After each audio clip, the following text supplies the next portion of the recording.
Jensen Huang didn't say AI might disrupt you someday. He said if your job is the task, you are very highly going to be disrupted. That word choice matters enormously.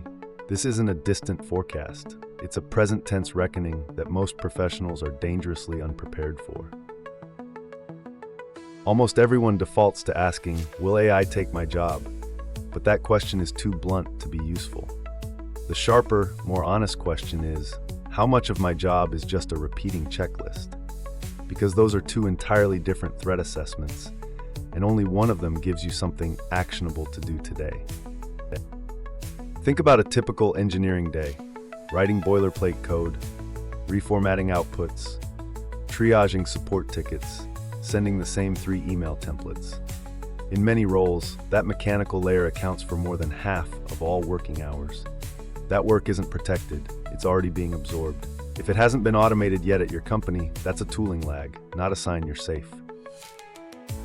Strip away everything mechanical, and what remains is remarkable.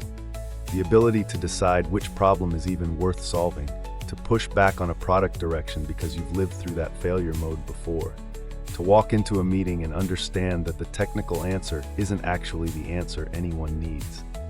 No language model navigates that terrain reliably. Human context, organizational memory, and social intelligence remain stubbornly irreplaceable. There's a particular kind of professional anxiety worth naming.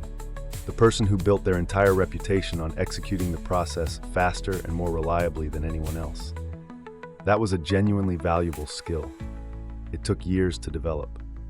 But when AI eliminates the speed differential entirely, the identity built on top of that speed becomes a vulnerability, not an asset. The skill didn't disappear, the moat did. The professionals accelerating right now share a specific mental model. AI didn't threaten their job. It handed them a junior collaborator that never burns out, never needs onboarding, and works at 3 a.m. without complaint. They aren't doing less work. They're operating at a higher altitude, making more consequential decisions, and shipping things that would have taken an entire team 6 months ago. That reframe changes everything about how you show up. The shift from task executor to judgment provider doesn't happen to you automatically just because AI tools exist. It requires a conscious decision about what your job fundamentally is and what it should become. People who drift into this transition passively often find themselves doing the same mechanical work more slowly, in competition with a machine. The ones who thrive chose their new role on purpose, before circumstances forced the issue. Here is the most clarifying exercise available to any professional today. Mentally subtract every task a capable AI model could handle for you, and examine what's left.